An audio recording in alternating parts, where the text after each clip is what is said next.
యోహాను 19:30. యేసు ఆ చెరక పుచ్చుకొని సమాప్తమైనదని చెప్పి తల వంచి ఆత్మను అప్పగించెను. సమాప్తమైనది. యేసు ప్రభువు సిలువలో చెప్పిన 6వ మాట అది. మొత్తం 7 మాటలు యేసు ప్రభు సిలువలో పలికాడు సిస్టర్. అందులో 6వ మాట ఇది. ఏమిటది? సమాప్తమైనది. అందరూ చెప్పండి, సమాప్తమైనది. అన్నీ సమాప్తమైనది అంటే ఇట్ ఈస్ ఫినిష్డ్. అంతా పూర్తి అయ్యింది, అంతా అయిపోయింది, అంతా నెరవేరింది, అంతా ముగిసింది, అంతా సాధించబడినది. మొత్తం అయిపోయింది. ఇక ఏమీ లేదు, ఏమీ లేదు. అన్ని ముగిసింది. ఏంటయ్యా ముగిసింది? ఏమిటి సమాప్తమైనది? యేసుక్రీస్తు ఈ లోకానికి దేనికి వచ్చాడో దాన్నంతా చేసి ముగించేశాడు. ఆమేన్. ఎందుకు వచ్చాడు ఆయన? పాపముల నుండి రక్షించడానికి, రక్షణ విమోచన క్రయధనముగా తన ప్రాణాన్ని ఇవ్వడానికి లోకానికి వచ్చాడు. వచ్చిన పని కంప్లీట్ అయ్యింది, ముగిసింది. Praise the Lord. ఆయన దేనికి వచ్చాడో ఆ పనిని ముగించిన తరువాత సంతృప్తితో తన ఆత్మను దేవునికి అప్పగిస్తున్నాడు. తండ్రి, నా ఆత్మను నీకు అప్పగిస్తున్నాను. సమాప్తమైనది. మనం కూడా ఈ విధంగా మరణించాలి. ఈ లోకం నుండి మనము వెళ్ళిపోయే సమయంలో ఇలాంటి సంతృప్తితో మనం మరణించాలి. ఈ లోకానికి నేను దేనికి వచ్చానో అది పూర్తిగా నేను నెరవేర్చాను. ఆ సమయంలో ఇంకా బ్రతికుంటే బాగుండునే అని ఉండకూడదు. నేను వచ్చిన పనిని కంప్లీట్ గా ముగించాను, చేశాను. నా పట్ల దేవుని ఉద్దేశం ఏమై ఉందో దాన్ని చేసి ముగించాను అనే సంతృప్తితో మనం మరణించాలి. యేసు అలా మరణించాడు. మనం కూడా ఆ విధంగా ఈ లోకం నుండి వెళ్లే పరిస్థితి ఏర్పడినప్పుడు అలాంటి సంతృప్తితో మనము కళ్ళు మూయాలి. హల్లెలూయా. యేసు అన్నాడు, సమాప్తమాయెను. ఒక దైవజనుడు అన్నాడు, ప్రపంచ చరిత్రలో ఏ మాటలో లేనంత ప్రభావము, శక్తి, బలము, అధికారము ఈ ఒక్క మాటలో ఉన్నది. సమాప్తమైనది. ఏమిటది? సమాప్తమైనది. It is finished. అంతా సమాప్తమైంది, ముగిసింది. గ్రీకు భాషలో దీన్ని ఏమంటారంటే టెటెలెస్టాయ్ అని అంటారు. గ్రీకు భాషలో యేసు ప్రభు పలికింది ఒకే ఒక మాట, టెటెలెస్టాయ్, ఒకే పదం, సమాప్తమాయెను. ఏం సమాప్తమాయెను? పాత నిబంధన కాలములో అర్పించబడిన బలులు చెల్లించలేనివి, తీర్చలేనివి మొత్తం కూడా యేసు ప్రభు యొక్క శిలువ బలిలో కంప్లీట్ అయ్యింది. ఏమిటది? పాత నిబంధన కాలములో ఎన్నో బలులు అర్పించేవారు. ప్రజలు తమ పాపాలకు బలులు అర్పించేవారు. ఆ బలులంతా చెయ్యని కార్యాన్ని యేసు ప్రభు యొక్క శిలువ యాగము చేసి ముగించింది. పాత నిబంధన కాలంలో తమ పాపాల కోసం ఏం చేస్తారు? బలులు అర్పిస్తారు. జంతువులను, పశువులను, లేక గొర్రెలను, ఇలా అనేకమైన వాటిని తీసుకుని వెళ్లి ఏటేటా వాళ్ళు ఏం చేస్తారు? పాప పరిహారం కొరకు బలులు అర్పిస్తూ ఉంటారు. దాన్ని వాళ్ళు ప్రతి సంవత్సరం చేస్తూనే ఉంటారు. ఎందుకంటే వాక్యం చెప్తుంది, హెబ్రీలకు రాసిన పత్రిక 10వ అధ్యాయము, హెబ్రీలకు 10వ అధ్యాయము 1 నుండి చదువుతామా? ధర్మశాస్త్రము ఛాయగలదియే గాని ఆ వస్తువుల నిజ స్వరూపము గలది కాదు గనుక ఆ యాజకులు ఏటేటా ఎడతెగకుండా అర్పించు ఒక్కటే విధమైన బలులు వాటిని తెచ్చు వారికి ఎన్నడను సంపూర్ణ సిద్ధి కలుగజేయ నేరవు. ఆ కాలంలో, పాత నిబంధన కాలంలో జనులు ప్రతి సంవత్సరం ఏం చేస్తారు? వారు పాపం కోసం, పాప పరిహారార్థం కోసం ఏం చేస్తారు? వాళ్ళ బలులు తెచ్చి, అంటే జంతువులను తెచ్చి బలిగా అర్పించేవారు. బలిపీఠం మీద రక్తాన్ని చిందించేవారు. దేనికోసం? అది పాప విమోచనం కోసం. అంటే నేను చేసిన పాపాలకి నేను సావాలి, పాపం యొక్క జీతము మరణము, నేను వచ్చి మరణించాలి ఇక్కడ.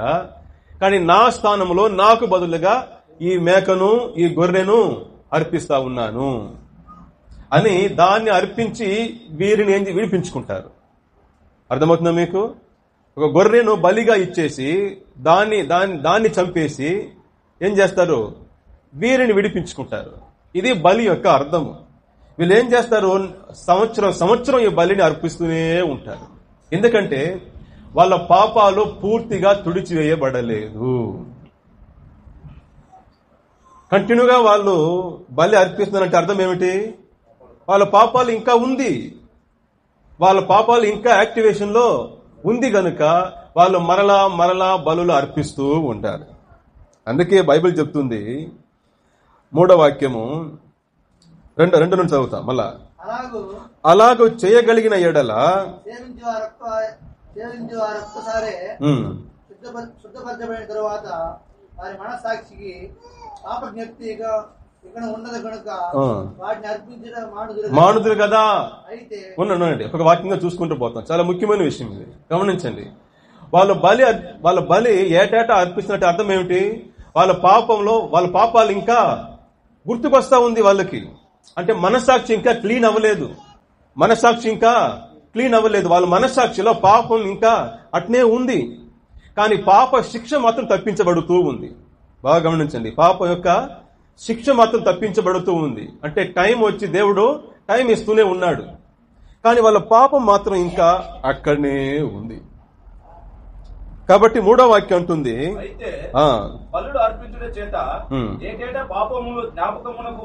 వచ్చుచున్నవి ఏలయనగా ఎడ్ల యొక్కయు మేకల యొక్కయు రక్తము పాపములను తీసివేయుట అసాధ్యం. చాలా ముఖ్యమైన మాట ఇది. ఎడ్ల యొక్కయు మేకల యొక్కయు రక్తము పాపాన్ని తీసివేయదు. శిక్షను కొంచెం డిలే చేస్తుంది అంతే. పాపం యొక్క శిక్షను ఏం చేస్తుంది? కొంచెం డిలే చేస్తుంది, పోస్ట్ పోన్ చేస్తుంది. అంతేగాని ఆ ఎడ్ల యొక్కయో మేకల యొక్కయో బలి వలన పాపం పూర్తిగా తీసివేయబడదు. శిక్ష లేటుగా వస్తుంది అంతే. అర్థమవుతుంది మీకు? శిక్ష ఈ సంవత్సరమే లేదు, నీకు నెక్స్ట్ సంవత్సరం నీకు శిక్ష అన్నట్టు ఉంటుంది. అది డేట్ మారుస్తుంది. కరెక్ట్. డేట్ను ఎక్స్టెన్షన్ చేసి, డేట్ను అంటే శిక్షించవలసిన డేటును ఎక్స్టెన్షన్ చేసుకున్నట్టు బలి అర్పించి ప్రతి ఏటా. ఇప్పుడైతే ఏమైందంటే వాక్యం చూడండి, 11వ వాక్యము.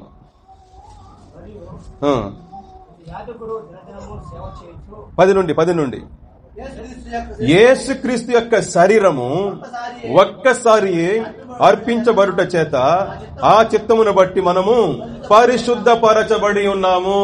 హల్లెలూయా. దీనికి చప్పట్లు కొట్టి మనం యేసయ్యకు స్తోత్రం చెల్లించాలి. యేసు ప్రభు యొక్క బలి అంటే ఆ శిలువ యాగము, ఆ బలి ఒక్కసారే, సంవత్సరము లేదు, ఒక్కసారి జరిగింది అది. ఆ ఒక్క బలితో మనందరం ఏమవుతున్నాము? పరిశుద్ధపరచబడి ఉన్నాము. కానీ పాత నిబంధన కాలంలో వాళ్ళు పరిశుద్ధపరచబడలేదు. ఎందుకంటే ఎడ్ల యొక్కయో మేకల యొక్కయో రక్తము పాపాన్ని తీసివేయదు. పాపం అక్కడనే ఉంటుంది, కానీ శిక్ష వచ్చి ఎక్స్టెన్షన్ అవుతుంది అంతే. Praise the Lord. చూడండి 11వ వాక్యము. మరియు ప్రతి యాజకుడు దినదినము సేవ చేయొచ్చు పాపములను ఎన్నటికి తీసివేయలేని ఆ బలులనే మాటికి అర్పించుచూ ఉండును. ప్రతి సంవత్సరము ప్రతి దినము వాళ్ళు బలులు అర్పిస్తానే ఉంటారు దేవాలయంలో. ఆ బలిపీఠం ఎప్పుడు మండుతూనే ఉంటుంది. ఎందుకంటే ప్రజలు వచ్చి తన పాప పరిహారార్థం కోసము బలులు అర్పిస్తూనే ఉంటారు. కానీ 12వ వాక్యం ఇప్పుడు, ఈయన అయితే హల్లెలూయా హల్లెలూయా యేసు అయితే పాపముల నిమిత్తము సదాకాలము నిలుచు ఒక్క బలిని అర్పించి అప్పటి నుండి తన శత్రువులు తన పాదములకు పాదపీఠముగా చేయబడు వరకు కనిపెట్టుచు దేవుని కుడి పార్శ్వమున ఆసీనుడాయను. Praise the Lord. ఒకే ఒక్క బలి చెల్లించాడు. ఆ ఒక్క బలితో సమస్త లోకాన్ని పరిశుద్ధపరిచేశాడు. ఎంత గొప్ప ధన్యత ఇది. సామాన్య వాక్యాలు కాదు ఇవన్నీ. మన జీవితాన్ని అంటే ఎగిరి దూకే విధంగా ఆనందింపజేసే వాక్యాలు ఇవి. బ్రదర్ సిస్టర్, మన తండ్రి అయిన దేవుడు యేసుక్రీస్తు సిలువలో మన కోసం ఏం చేశాడన్న దాన్ని మనం గ్రహిస్తే మన జీవితాలు ఇలా ఉండవు. ఎక్కడో ఉంటాం, ఎక్కడో ఉన్నాం. మనం ఇప్పుడు ఎక్కడో ఉండాలి. మనం ఇట్ట పోవాల్సిన వాళ్ళము ఇట్ట ఉన్నాం. కారణం ఏమిటి? సిలువ యొక్క త్యాగాన్ని మనం సరిగ్గా అర్థం చేసుకోలేదు. సిలువలో నా కోసం ఏం చేశాడు యేసు ప్రభు, ఆ సిలువ బలియాగం యొక్క గొప్పతనం ఏమిటన్న విషయాన్ని మనం గ్రహిస్తే మన జీవితాలు చాలా సూపర్ గా ఉంటుంది. అయితే దేవుడు కరుణా సంపన్నుడై ఉండి ఆ సత్యాలన్నీ మనకి ఇప్పుడు బయలుపరుస్తూ ఉన్నాడు. హల్లెలూయా హల్లెలూయా. 14వ వాక్యము, ఒక్క అర్పణ చేత ఈయన పరిశుద్ధపరచబడు వారిని సదాకాలమున సంపూర్ణులుగా చేసేసి ఉన్నాడు. Praise the Lord. ఇప్పుడు మనందరూ ఎవరు? సంపూర్ణులు.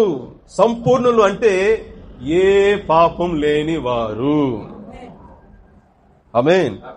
మనం ఎవరు? ఇప్పుడు ఏ పాపము లేనివారు. ఇప్పుడు మన రికార్డులో ఏ పాపము లేదు. మన ఇక్కడ ఉన్న ప్రతి ఒక్కరు, యేసయ్యను నమ్ముకున్న ప్రతి ఒక్కరు, ఆ ఒక్క బలి మీద విశ్వాసం ఉంచిన ప్రతి ఒక్కరు ఇక్కడ ఎవరు? ఇప్పుడు పరిశుద్ధులు, నీతిమంతులు. చిన్న విషయం కాదు ఇది. అంటే ఏంటయ్యా, యేసయ్య సిలువ బలియాగము నన్ను ఏం చేసింది అని అంటే 17వ వాక్యంలో దేవుడు అంటున్నాడు, వారి పాపములను వారి అక్రమములను ఇకను ఎన్నటికి జ్ఞాపకం చేసుకొనను. Praise God. హల్లెలూయా. వారి పాపములను అక్రమములను ఇక ఎన్నటికి నేను జ్ఞాపకం చేసుకొనను. Praise the lord. అయితే పాత నిబంధనలో అర్పించబడిన బలులు ఇంకా యాక్టివేషన్ లోనే ఉండింది, అట్నే ఉండింది. ఇప్పుడు ఈ వస్తువు ఉంది, ఈ ఫోన్ స్టాండ్ ఉంది. పాత నిబంధన కాలంలో ఇది పాపం అనుకోండి, ఇది పాపము. పాత నిబంధన కాలంలో ఆ బలులు ఏం చేసిందంటే, అంటే ఎడ్ల యొక్క మేకల యొక్క బలులు ఏం చేసిందంటే పాపాన్ని కప్పింది. అంతే ఇట కప్పింది. స్టాండ్ లోపల ఉంది, అయితే పైన తెలియడం లేదు. ఇది జరిగింది పాత నిబంధన కాలంలో. ఆ ఎడ్ల యొక్కయో మేకల యొక్క బలులు ఏం చేసిందంటే పాపాలని కప్పింది. పాప ఇంకా లోపల ఉంది, స్టాండ్ లోపల ఉంది. కాబట్టి వాళ్ళు సంవత్సరం వచ్చి కప్పుకునేవాళ్ళు. ఒక్కొక్క టవల్ వేసి కప్పుకుంటూ ఉండేవాళ్ళు బలులు ఇస్తూ. కానీ కొత్త నిబంధన కాలంలో ఏమైందంటే, అనగా యేసు ప్రభు యొక్క సిలువ యాగము బలి ఏం చేసిందంటే పూర్తిగా స్టాండ్ అటు నుండి తీసేసింది. ఒక హల్లెలూయా దీనికి. Praise the Lord. ఎంత గొప్ప విషయం ఇది, ఎంత మహా సంతోషం కలిగించే విషయం ఇది. పాపాన్ని అక్కడ నుండి పూర్తిగా తీసివేసేశాడు యేసుక్రీస్తు యొక్క రక్తము చేత దేవుడు. ఇప్పుడు మన రికార్డులో పాపం అంటూ ఏమీ లేదు. మనం పరిశుద్ధులం, మనం నీతిమంతులం. ఈ టెటలస్టాయ్ అనే ఈ పదము ఆ రోజుల్లో విరివిగా వాడేవాళ్ళంట. ఇదేమి స్పెషల్ పదం ఏమి కాదు ఆ రోజుల్లో. యేసు ప్రభు శిలువలో పలికిన ఈ మాట ఏమిటి స్పెషల్ పదం ఏం కాదు, మాట ఏం కాదు. ఆ రోజుల్లో బ్యాంకులో యూజ్ చేసే పదం అంటది. ఆర్థిక లావాదేవీల్లో ఉపయోగించే పదం అది. ముఖ్యంగా బ్యాంకులో యూజ్ చేస్తారు దాన్ని. ఏమిటంటే బ్యాంకులో ఎవరైనా రుణం తీసుకున్నప్పుడు, లోన్ తీసుకున్నప్పుడు, ఆ లోన్ తిరిగి చెల్లించేసిన తర్వాత వాళ్ళు ఏం చేస్తారు, అప్పు పత్రాలు ఉంటాయి కదా, రుణ పత్రాలు, దాని మీద రెండు గీత గీసి అక్కడ రాస్తారు, టెటలస్టాయ్ అని రాస్తారు. అంటే పేమెంట్ లోన్ మొత్తం తీరిపోయింది, ఇంకా మీరు తిరిగి చెల్లించవలసిన అవసరము లేదు. ఇది ఆ పదం యొక్క అర్థం.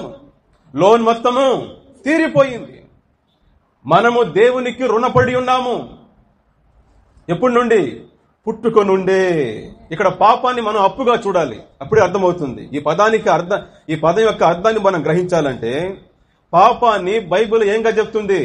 అప్పుగా, రుణముగా చూపిస్తూ ఉంది. మనం దేవునికి బాకీ పడ్డాము, దేవునికి మనము అప్పు పడ్డాము. ఎప్పటి నుండి? పుట్టుక నుండే. దావీదు అంటాడు, నా తల్లి గర్భములో నేను ఉన్నప్పుడే నేను పాపినయ్యా, నేను పుట్టుకతోనే పాపిగా పుట్టాను. సో పుట్టినప్పుడే మనము అప్పులోనే పుట్టాం. మరలా మనం పాపం చేసి చేసి చేసి చేసి పాపాలు చేసి అప్పు హిమాలయ పర్వతం అంతా ఎత్తుగా పెరిగిపోయింది. ఆ పాపము హిమాలయ ఎవరెస్ట్ పర్వతం అంతా ఎత్తులో పెరిగిపోయింది. ఎంత అప్పు అయిపోయిందంటే తిరిగి ఎన్ని జన్మలెత్తినా మనం చెల్లించలేనంత అప్పుగా అది అయిపోయింది.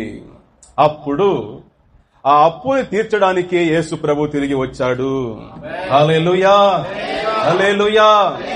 అందుకే యేసు ప్రభు అన్నాడు, అనేకుల రక్షణ కొరకు, విమోచన కొరకు, విమోచన క్రయధనముగా నన్ను నేను అర్పించుకోవడానికే ఈ లోకానికి వచ్చానన్నాడు యేసు ప్రభు. విమోచన క్రయధనము అంటే ఆ రోజుల్లో బానిసలు ఉంటారు.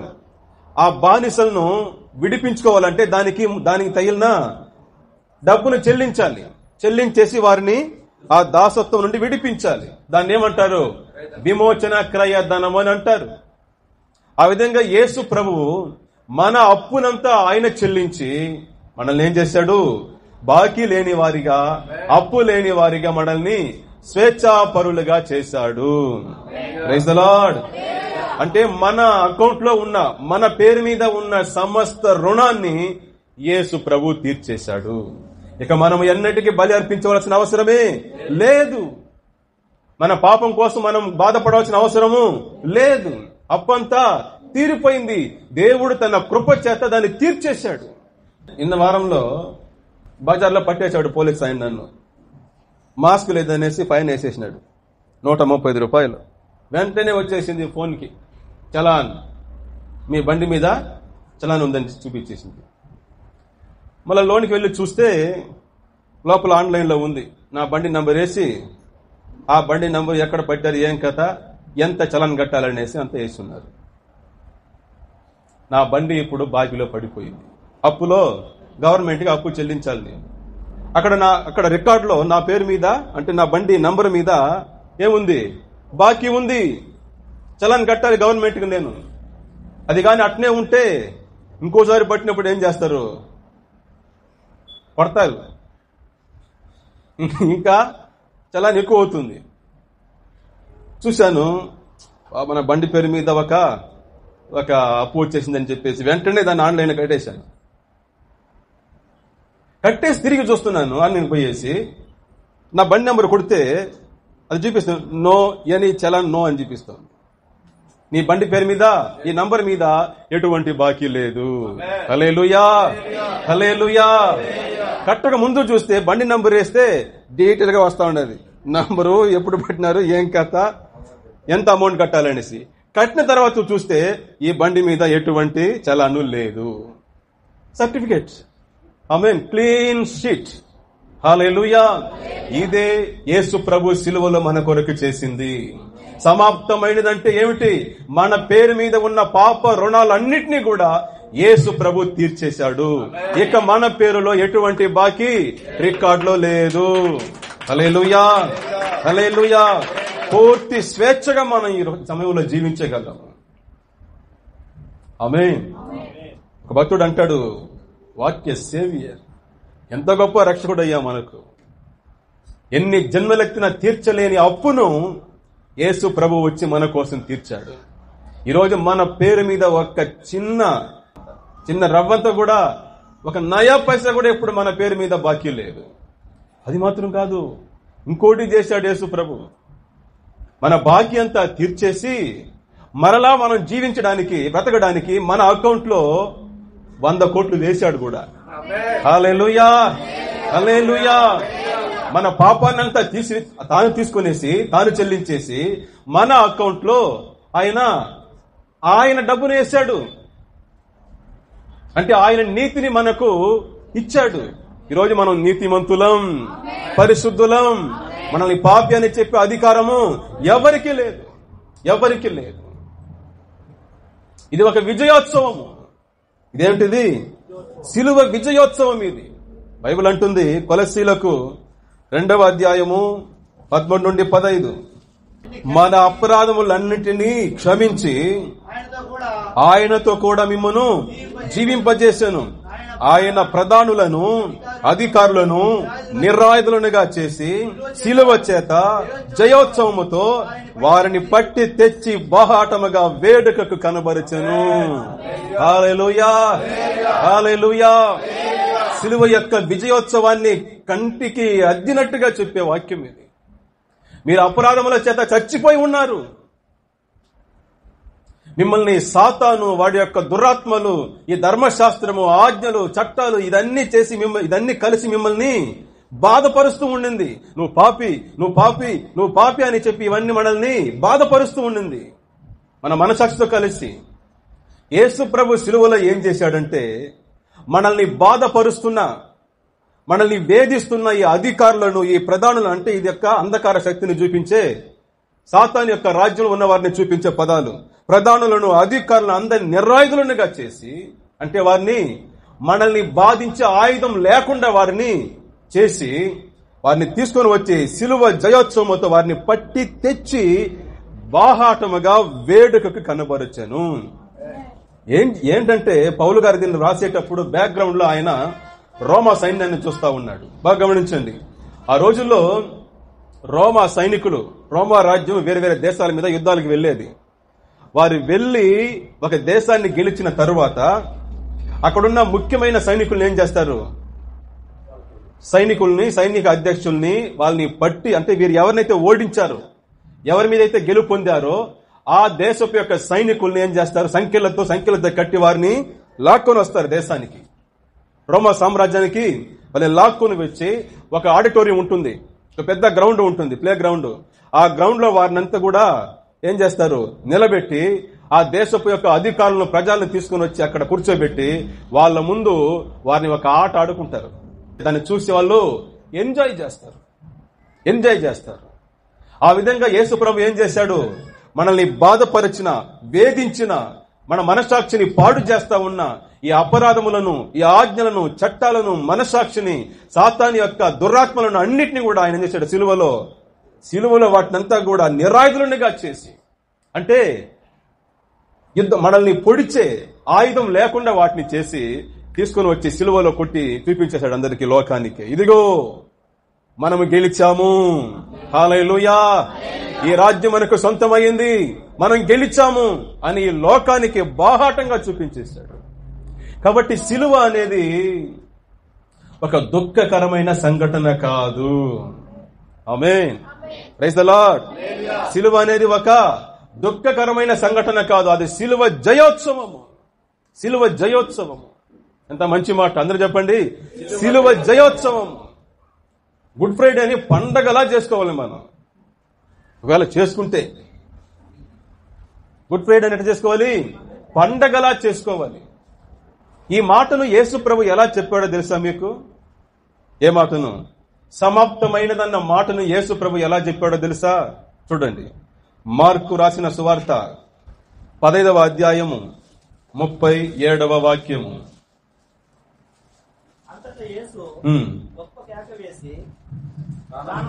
గొప్ప కేక వేసి చెప్పాడు ఈ మాటను. ఈరోజు మనం ధ్యానిస్తున్న వాక్యం యొక్క అంశం ఏమిటంటే చెప్పనా? గొప్ప కేక. Praise the Lord. అందరూ చెప్పండి, గొప్ప కేక. కివ్వు కేక అది. ఇదేమిటిది? గొప్ప కేక. ఏమిటది? సమాప్తమైనది. యేసు ప్రభు ఎలా చెప్పాడు? సిలువలో ప్రేలాడుతూ ఆయన అయిపోయింది, కథ అయిపోయింది, అంతా ముగిసింది, నా ప్రాణం పోతా ఉంది అనేసి ఆయన దీన స్వరంతో చెప్పలేదు ఆ మాటను. గొప్ప స్వరంతో, గొప్ప స్వరంతో చెప్పాడు, సమాప్తమైనది, సమాప్తమైనది, అంతా కంప్లీట్ అయ్యింది, నెరవేరింది అనేసి గొప్ప శబ్దముతో. అది దీన స్వరం కాదు, అది ధీర స్వరము. అదేమిటది? విజయ బేరి మ్రోగించాడు యేసు ప్రభు సిలువలో. ఏమిటది? విజయ. అది విలాప పదం కాదు, విలాప మాట కాదు. ఏడుస్తూ నేను చచ్చిపోతున్నాను, అంతా అయిపోయింది, నా కథ అయిపోయింది, ముగిసింది, ఎట్నో ముగించేసాను రా స్వామి అన్న మాట కాదు అది. మన అంటామే, పెళ్లి ఎంత చేసి పిల్లలకి అంటారు కొంతమంది, ఎట్నో స్వామి అయిపోయింది రా స్వామి అని అంటారు. అలాంటి అంటే ఏదో బాధతో, ఏదో నిరాశతో, ఎట్టునో ఒకటి సహించి ముగించేశాను అబ్బా అని చెప్పిన మాట కాదు అది. విజయ బేరి మ్రోగించాడు. అది సిలువ విజయోత్సవం. అది ఈరోజు మనందరూ నీతిమంతులు, కానీ యేసు ప్రభు చెప్పిన ఆ మాట ఈరోజు క్రైస్తవులకు వినిపించడం లేదు. అదిదా బాధకరం. ఇక్కడ కల్వరి సిలువలో యేసు ప్రభు పలికిన ఆ మాట ప్రపంచ లోకం విశ్వమంతా మ్రోగింది, ఇంకా మ్రోగుతూనే ఉంది. సమాప్తమైనది, సమాప్తమైనది. నీ పాపాలకు పరిహారము చెల్లించబడింది, నీ అప్పులు తీర్చబడింది. అయితే క్రైస్తవులకు దాన్ని నమ్మడం సాధ్యపడటం లేదు. క్రైస్తవులకి ఆ మాట వినిపించడం లేదు. ఇంకా కూడా పోయి నేను పాపినయ్యా, నన్ను క్షమించునాదా, నన్ను క్షమించునాదా అనుకుంటున్నారు. మొన్న ఒక ప్రేయర్కి వెళ్ళాను. అక్కడ నీతిమంతునికి వచ్చే ఆశీర్వాదాలన్నీ చెప్పేసి, నీతిమంతునికి ఆశీర్వాదం అంతా ఉందని చెప్పేసి, ఇక్కడ నీతిమంతులు ఎవరో చెప్పండి అన్నాను. సార్, 20-30 సంవత్సరాల క్రైస్తవులు, నిన్న మొన్న క్రైస్తవులు కాదు, 20-30 సంవత్సరాల క్రైస్తవులు ఇక్కడ నీతిమంతులు ఎవరయ్యని అడిగితే అట్నే మయానంలాగా మారిపోయింది. మౌనంగా ఉన్నారు. ఎవ్వరు నోరు తెరిచి చెప్పడానికి ధైర్యం లేదు. ఇక నీతిమంతులు ఎవరని అడిగితే వెంటనే వారు తమ ఫ్లాష్ బ్యాక్ వెళ్ళిపోతున్నారు. ఫ్లాష్ బ్యాక్, పాత జీవితానికి వెళ్ళిపోతున్నారు. అయ్యా, ఇక్కడ నీతిమంతుడు ఎవరని అంటే వెంటనే ఎక్కడిని చూడాలి? సిలువకి వెళ్ళిపోవాలి, ముందుకు వెళ్ళాలి. వెనక్కి వెళ్ళిపోతున్నారు. కల్వరి సిలువ రక్తము చేత మనందరం నీతిమంతులుగా తీర్చబడ్డాము. మనం నీతిమంతులం, పక్కా నీతిమంతులం. మనం 100% నీతిమంతులం. మన రికార్డులో ఇప్పుడు ఒక్క పైసా కూడా బాకీ లేదు. ఒకే ఒక్క పైసా కూడా నువ్వు చెల్లించడానికి ఇక ఒక్క పైసా కూడా లేదు. మొత్తాన్ని యేసు ప్రభు సిలువలో చెల్లించేశాడు.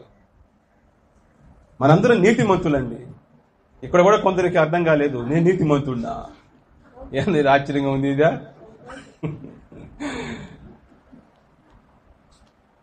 బ్రదర్, సిస్టర్, మీ మనసు చెప్పే మాటలు నమ్మకండి, దేవుని వాక్యం చెప్పే మాటను నమ్మండి. దేవుడు చెప్పిన మాటను నమ్మండి. అనేక మంది నమ్మడం లేదు. ఇంకా కూడా వాళ్ళు తమను పాపులు అనుకుంటా ఉన్నారు. ఈ పాపం మీద, మరణం మీద యేసుక్రీస్తు విజయం సాధించేశాడు. మనం గెలిచిన టీంలో ఉన్నాము. ఆమేన్. యేసుక్రీస్తు యొక్క మరణము అమరవీర మరణం కాదు, అది విజయ మరణం. అది ఆయన మరణం అనేది, అమరవీరులు అంటే ఏమర్థము? తన దేశం కోసం పోరాడి ఓడిపోయి మరణించిన వాళ్ళు. దేశం కోసం పోరాడి ఓడిపోయి మరణించిన వాళ్ళని అమరవీరులు అంటారు. ఆమేన్. కానీ ఇక్కడ యేసు ప్రభు చేసింది, ఆయన పోరాడి ఓడిపోయి చనిపోలేదు, పోరాడి జయించి మరణించాడు. మరణానికే చావు దెబ్బ కొట్టాడు. పాపానికి మరణానికి చేర్చి రెండింటిని ఒకే దెబ్బతో ఫినిష్ చేశాడు. వారు యేసు ప్రభుని తీసుకుని పోయినప్పుడు, ఎవరు? మన యోసేపు, నికోదేము యేసయ్య శరీరాన్ని తీసుకుని పోయినప్పుడు ఆ శరీరము ఓడిపోయిన వ్యక్తి యొక్క శరీరం కాదు, మరణాన్ని గెలిచిన వ్యక్తి యొక్క శరీరము. ఇంకా 3 రోజుల్లో మరణాన్ని బద్దలు తీర్చుకుంటూ, సమాధిని బద్దలు తీర్చుకుంటూ పైకి రాబోయే శరీరాన్ని లోపల పెడుతున్నారు వాళ్ళు. ఏమనుకున్నావు రక్షణ అంటే? మనందరం రక్షింపబడి ఉన్నాం, నీతిమంతులం. ఈ మనసు గాని మనలో ధైర్యంగా ఉంటే ఏ పాపము గాని, ఏ వ్యాధులు గాని, ఏ సమస్యలు గాని మనల్ని గెలవనేరదు. హల్లెలూయా, హల్లెలూయా. సాతాను భలే కుయుక్తిగా ఏం చేశాడంటే మనల్ని యేసయ్య త్యాగము నుండి మరల్చి మన పాపాన్నే చూసుకునే విధంగా మనల్ని చేసేశాడు. క్రైస్తవులకి ఇంకా వాళ్ళకి అర్థం కావడం లేదనే నీతిమంతుడు అన్న విషయం వారికి తెలియడం లేదు. గుడ్డితనం కలిగించేశాడు. ఎంత గుడ్డితనం అంటే సిలువను పండగలా చేసుకోవాల్సిన వారు సిలువ రోజున అంటే గుప్పెడ రోజున గంజి నీళ్లు తాగుతున్నారు దరిద్రులు.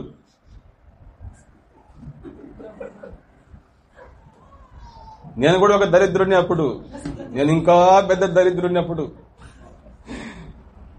గుడ్ ఫ్రైడే అంటే అప్పుడు పెద్ద దరిద్రుడిని నేను. గుడ్ ఫ్రైడేను పండగలా చేసుకోవాలి, లెంత్ డేస్ని కొనియాడాలి. కొత్త కొత్త ఆచారాలను తీసుకుని వచ్చి క్రైస్తవులో దూర్చి క్రీస్తు సిలువ యొక్క మరణాన్ని అవహేళన చేస్తున్నారు. దాని యొక్క విలువను తగ్గించేస్తా ఉన్నారు. లెంత్ డేస్ లో ఏ శుభకార్యం చేయరంట, కౌసు తినరంట, గుడ్ ఫ్రైడే రోజు గంజి నీళ్లు తాగుతారంట. ఆ రోజే బిర్యానీ తింటాను నేను.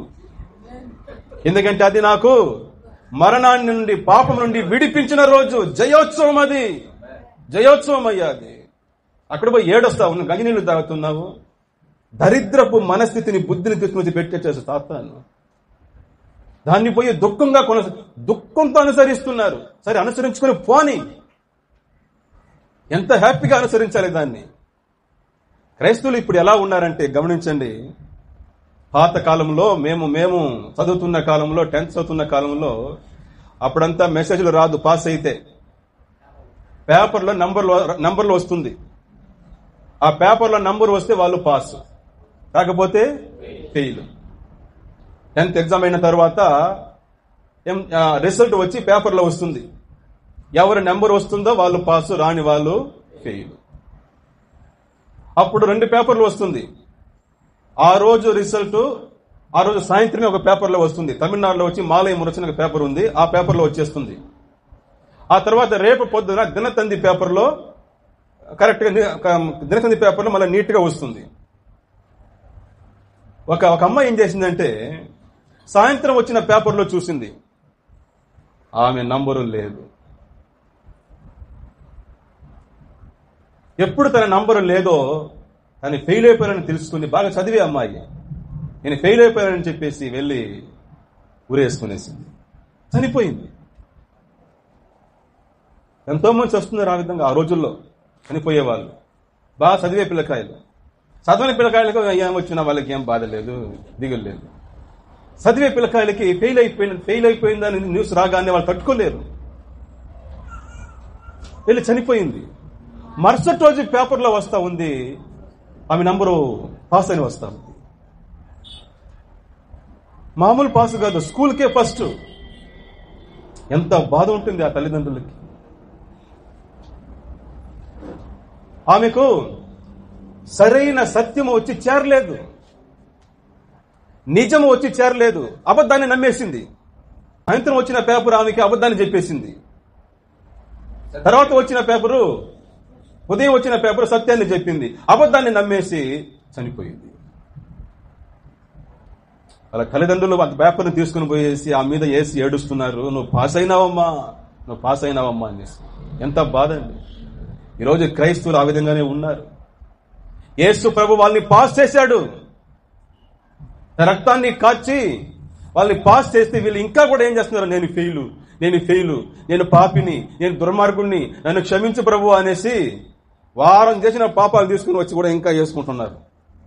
ఉదాహరణ చెప్తున్నారు. లేదు, మనం ఇప్పుడు నీతిమంతులం. ఏ పాపం మన రికార్డులో ఇప్పుడు లేదండి. ఎంతో గొప్ప ధన్యత. దీన్ని మనం ఎలా కొనియాడాలి? దీన్ని వాక్యం చెప్తుంది, నువ్వు యేసు క్రీస్తు రక్తం చేత కడగబడిన నీవు నీతిమంతుడివి, పరిశుద్ధుడివి. దీన్ని నమ్మితేనే నువ్వు పరిశుద్ధంగా జీవించగలవు. దీన్ని నమ్మితేనే నువ్వు నీతిమంతునిగా జీవించగలవు. నమ్మకపోతే జీవించే శక్తి నీకు రాదు. నీ శక్తి ఎక్కడ ఉంది? నీ విశ్వాసంలోనే ఉంది. ఈ లోకాన్ని జయించే జయము మీ విశ్వాసమే.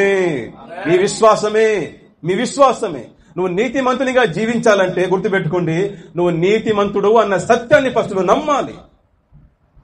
అప్పుడే నీకు ఆ శక్తి వస్తుంది. నువ్వు పరిశుద్ధునిగా జీవించాలంటే నేను పరిశుద్ధుడను అన్న సత్యాన్ని నువ్వు నమ్మాలి. నమ్మినప్పుడే నీకు పరిశుద్ధ జీవితం జీవించే శక్తి వస్తుంది. ఒకరోజు నేను ఒక తప్పు చేశాను, ఒక పాపం చేశాను, మనసు విరిగిపోయింది. ఒక దేవుని బిడ్డగా ఉంటూ ఇలా తప్పు చేశానని చెప్పేసి వెళ్ళి సాయంత్రం దేవుని వైపు చూశాను. తండ్రి, నేను తప్పు చేశానయ్యా, నేను పాపినయ్యా, నన్ను క్షమించమని అని ప్రార్థన చేస్తే ఎక్కడి నుండో ఒక స్వరం వచ్చింది, షటప్ యువర్ మౌత్ అని. నేను పాపినని ఇంకోసారి చెప్పొద్దు, నేను పాపినని ఇంకోసారి చెప్పొద్దు. నువ్వు చేసిన తప్పు కావాలంటే బాధపడు, క్షమాపణ అడుగు, అంతవరకే గాని నేను పాపినని ఇంకోసారి చెప్పొద్దు. నువ్వు నా కుమారుడివి, హల్లెలూయా, నువ్వు నా కుమారుడివి, నా బిడ్డవి. పాపులు అపవాది యొక్క బిడ్డలు. నీ కోసం నా కుమారుని యొక్క రక్తాన్ని కార్చి ఉన్నాను, ఇచ్చున్నాను నీ కోసం. మరలా పాపి అంటావు ఏమిటి? ఆ స్వరానికి అదిరిపోయానట్నే. Praise the Lord. మనం నీతిమంతులం. బైబిల్లో చెప్పబడిన ప్రతి ఆశీర్వాదాలకు మనం హక్కుదారులం.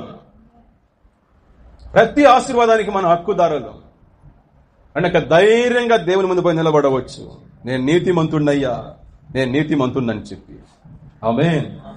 కొంతమందికి ఈ బుద్ధి రావడం లేదని దేవుడే బాధపడుతున్నాడు. ఆ రోజు యేసు ప్రభు తిరిగి లేచిన తర్వాత ఎమ్మాయు అనే ఊరికి 2 శిష్యులు వెళ్తా ఉన్నారు. తెలుసా మీకు అది? వారు వెళ్లేటప్పుడు యేసుక్రీస్తు వాళ్ళకి తెలియకుండా వాళ్ళతో కూడా ఒక మనిషిలా పోతూ ఉన్నాడు. వాళ్ళిద్దరూ గుసగుసలాడుకుంటూ పోతూ ఉంటే, ఏంటయ్యా మాట్లాడుకుంటున్నారు మీరని యేసు ప్రభు అడుగుతాడు.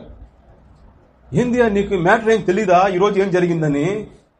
యేసుక్రీస్తు అని ఒకడు ఉన్నాడు, అతను మంచి ప్రవక్త, మాటల్లోను క్రియల్లోనూ చాలా శక్తివంతంగా పనిచేశాడు ఆయన.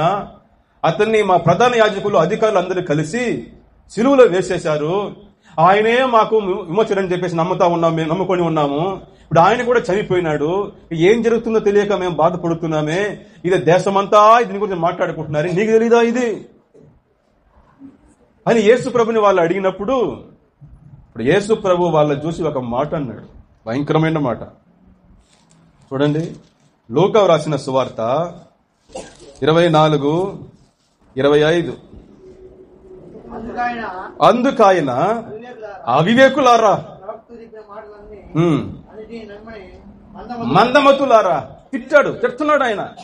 అవివేకులారా, బుద్ధి లేనివాడా, ఇక బుర్ర ఉందా లేదా నీక?